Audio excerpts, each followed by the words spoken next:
And then for our fourth seed, and then I'm petty. Like if I die, I die. I literally had a body pillow of him. Why is this a sticker? I hated that book. Don't even fool yourself. And I'm just. Hi friends, and welcome back to my channel for another video this week. This week, I'm coming at you with the reader profile tag that was so graciously tagged to me by Melanie at a dark corner of the library a couple of months ago, and then more recently by Daniela at the Uncommon Reader. So thank you so much for tagging me in these videos. I really appreciate you guys tagging me and including me on all of your bookish tags and any tags in general.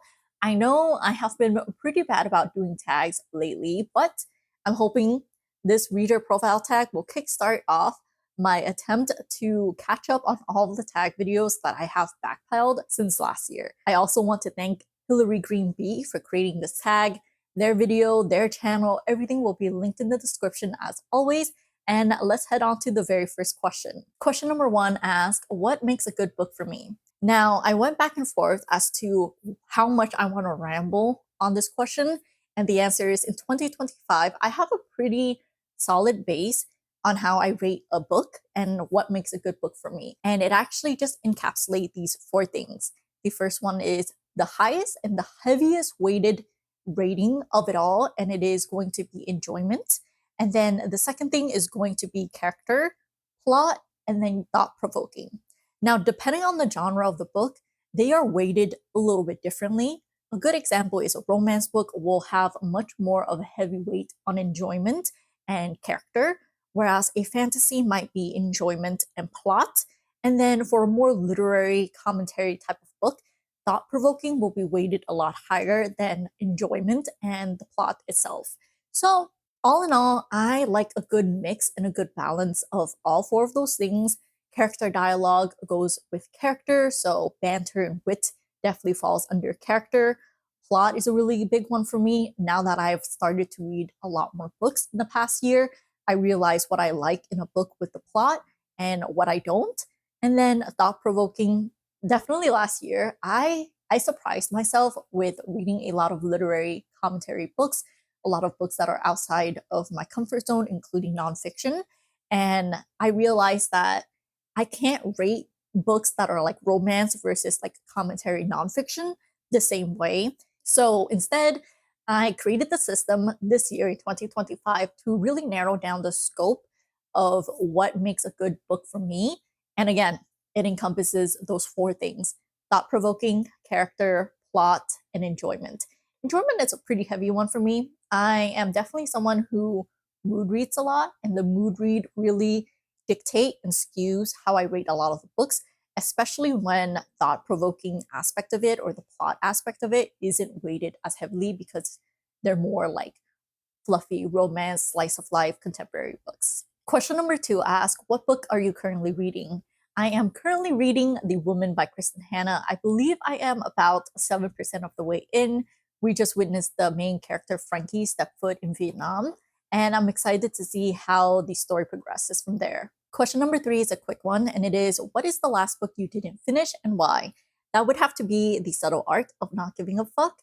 I talked about this book multiple times across my channel, and long story short, if I didn't finish it in the 10 months that I have been reading it, it really should be on the DNF pile. So pretty quick and easy, simple answer for this one. I just couldn't find myself picking up this book at any point.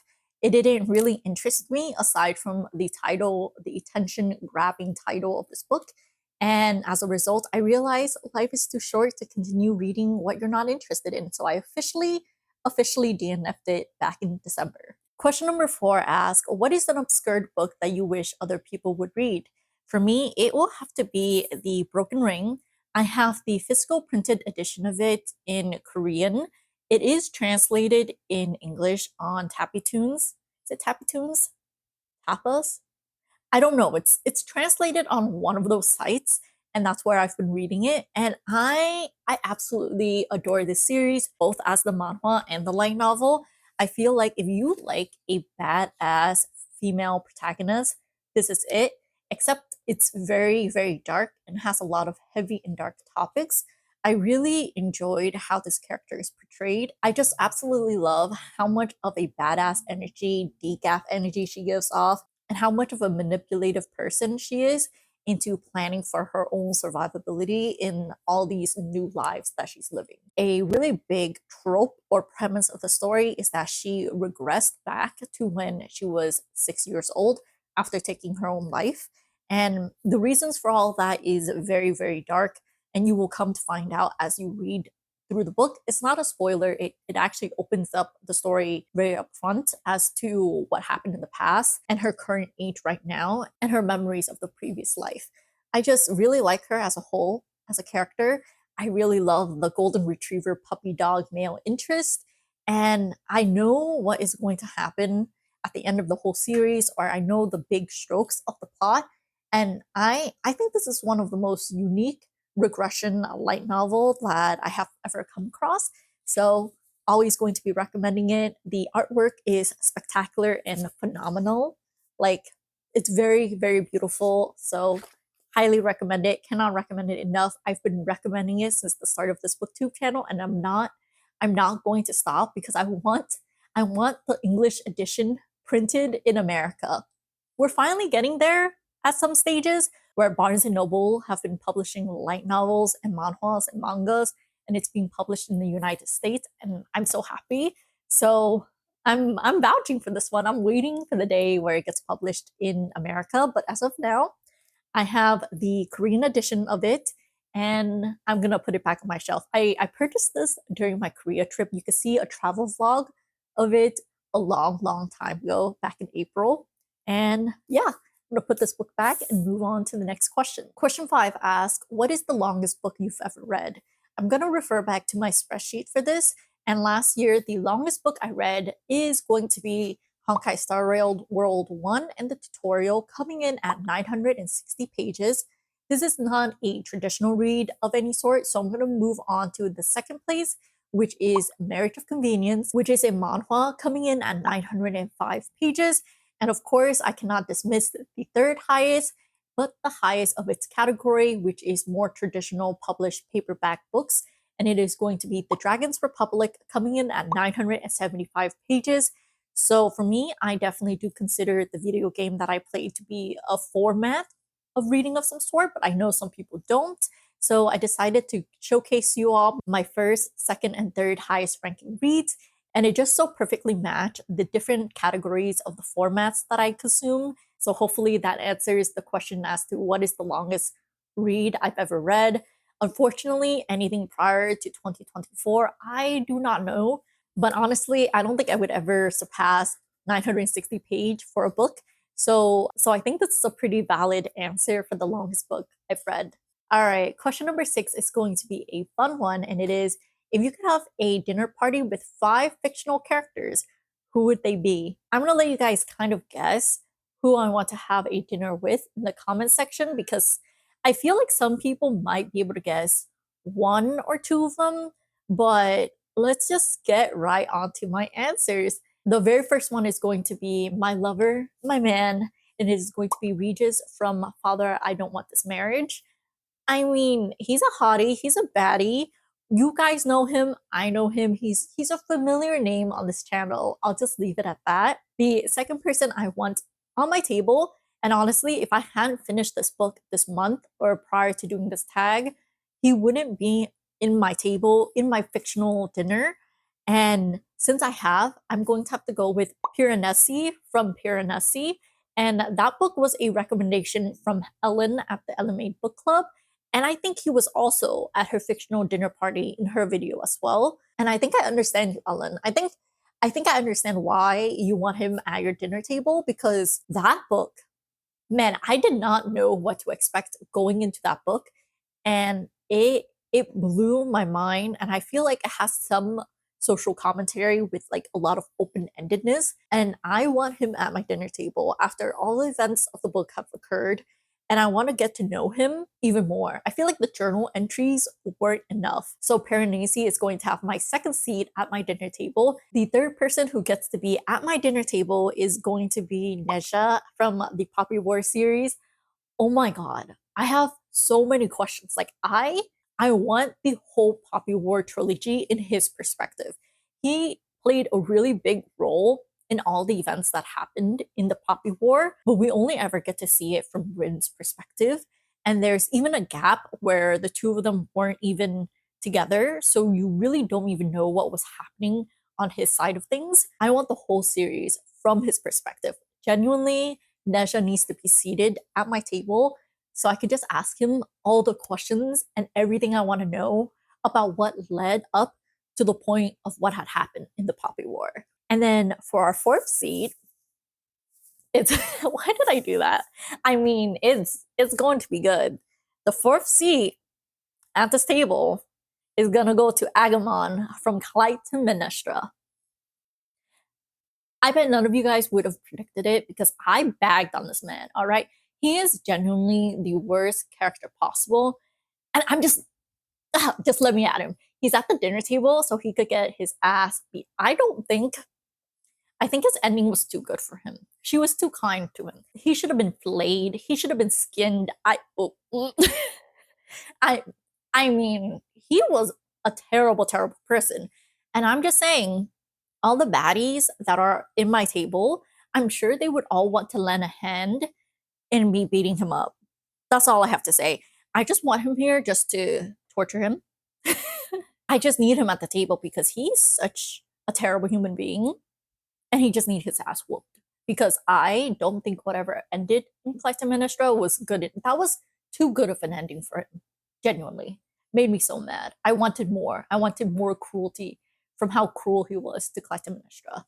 And then finally, the very last spot is kind of embarrassing. And I've never talked about him on my channel. So no one's going to know this. And then my husband's going to hear this and he's going to give me the glare. But it's okay. The last guy, who is the OG, my OG lover boy, before Regis, before any other man, I literally had a body pillow of him, okay? Now, to be fair, I was a teen. I was a teen. I was really, really young, and I had a body pillow of him because I love him. And he's Uchiha Sasuke. He's my man. He's a baddie. He probably has a very bad character development. Like, he spiraled out of control. He's not a good guy whatsoever. And he just sparked that bad boy interest in me from a child, and that's why I love billionaire romances. I love dark, edgy men. That is because of him. So he has to have a seat at my dinner table. I think the answer to this question probably definitely told you a little bit more about me and my history. So I hope you guys enjoyed that little snippet of history of how I came to enjoy all these dark, edgy, bad boy romances. And let's move on to question number 7. Question number 7 asks, 5 books that I would want with me if I was stranded on an island. This is really hard because can I just not bring my Kindle? I'm a Kindle girly, okay? But assuming I don't actually have to have it in my physical possession at the moment, this is really, really tough actually, because I'm mixed and torn between books I have read and books that I haven't read. And I'm not going to be bringing anything that'll help me with survivability because what is survival? If I die, I die. I do not care. All right. But if I'm going to be stuck there, I need to make sure I am entertained because the last thing I want is to die from boredom. All right. If I get eaten by a giraffe, I don't think giraffes are carnivores. I don't think giraffes will kill me, like from a lion or something, right? I'd rather be eaten by them than die of boredom. All right, so I think I'm gonna go with the first book being Love Theoretically by Ali Hazelwood. This is probably my favorite contemporary romance and my favorite read from Ali Hazelwood so far. And I think a really big reason is because this just hit right in every single spot. The tension, the romance, the angst that happened, it was so good. It kept me on my toes. I was binging this so fast. I actually read this from the library and then I had to go out and pick up a physical copy of it. And that really kickstarted my love for Ali Hazelwood's writing. And so I'm gonna bring it with me. It'll be my comfort romance read. And then the next set of books I'm going to bring, and it's 3 of them, is going to be a reread, and it'll be the Poppy War trilogy. Now, I actually listened to the second and the third book on audio, so I would love to reread it physically to see if my experience in reading it changed. I definitely think The audiobook narration of it is spectacular, but you might have a hard time knowing which character is which because of the Chinese words. And I think the narrator does a great job of that. I really, really enjoyed the narration of it. So I might reread it as a physical book. But also, I know that this is supposed to be parallel to what happened in the Sino Japanese War, the second one, and also China's own civil war. So I think knowing that in the back of my mind, going into the book, reading it while I'm on a deserted island, I might be able to note take, make some commentary, see which matches which piece of history. So I think that would give me something to do. So I'm gonna bring those three books, and I think that puts us at what? Four? Four. Only have one slot left. Ooh. I brought four books that were technically comfort rereads. So the last one I'm gonna do is The Three Body Problem. I've been interested in reading The Three Body Problem for quite some time now, and I actually heard from Daniela actually. She said that it's very dense and scientific, and I really like that. I have a science background and I'm interested in seeing what this sci-fi world is. I can't say on top of my head I remember anything about the book and what the book is about.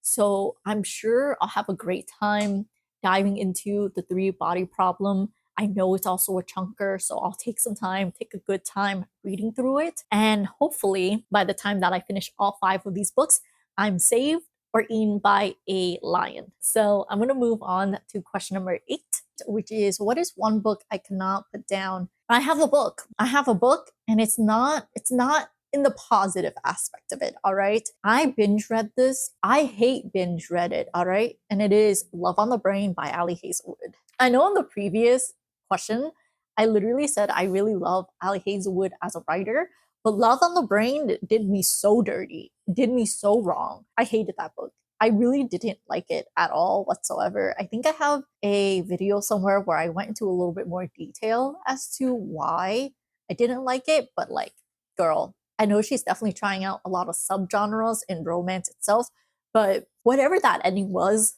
not it. I don't want to spoil it, but it turned into a mystery. It suddenly turned into a detective crime mystery, and we got a lot of Scooby-Doo moments in that book, and I did not like it. Also, again, with the enemies to lovers, but they're not really enemies, but she's so dead set on thinking that he's her enemy, and it just didn't click in that book. And it's all right. Sometimes that happens. So it's definitely one of the books that I couldn't put down because I literally thought to myself, it can't be that bad, right? Right? It was, in fact, could be that bad. Moving all of that aside, let's move on to question number 9, which is 5 authors or books you will never read.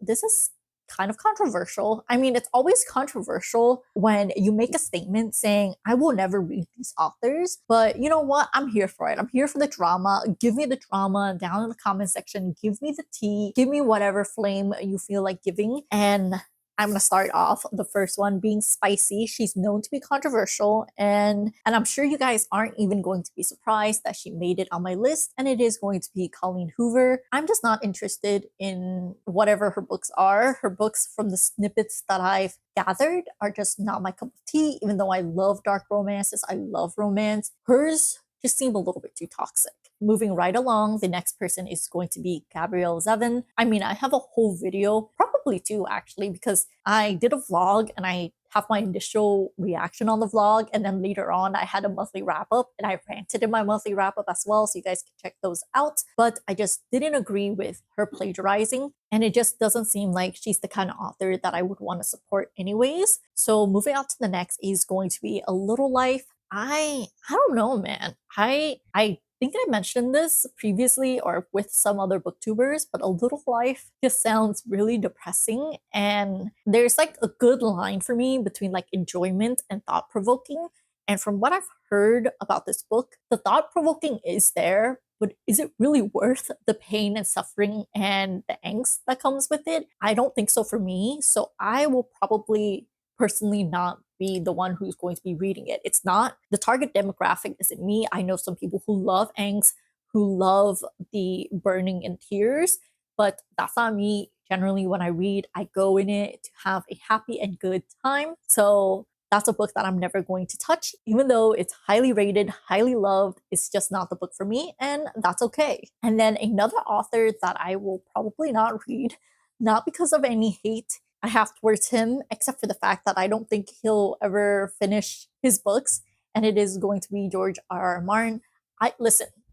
I love the Game of Thrones series.